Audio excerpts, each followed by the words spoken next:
The Cabal parade about as if no one can touch them.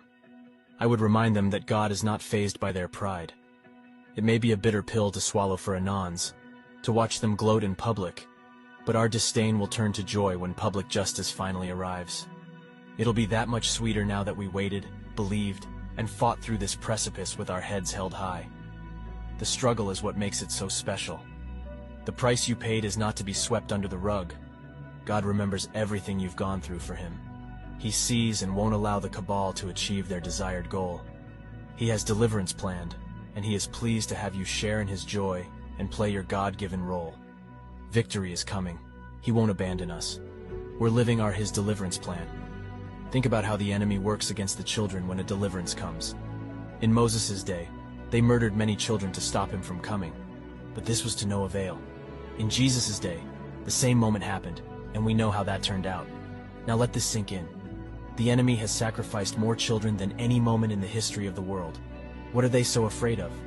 If precedent is anything to take note of, we are witnessing a full-scale war against our generation.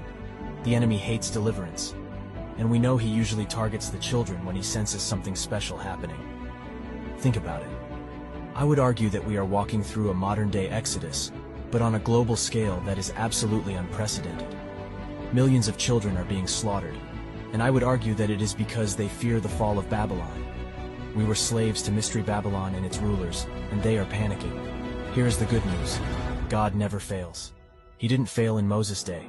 He didn't fail when Jesus destroyed their works, and he will not fail in our generation as he delivers us from the Cabal. God is winning. The Great Awakening will be written about in history books. Anons will be looked back on kindly as the ragtag group of patriot digital soldiers who worked to wake people up to the corrupt rulers whose time was coming. Hold your head up high, Anon.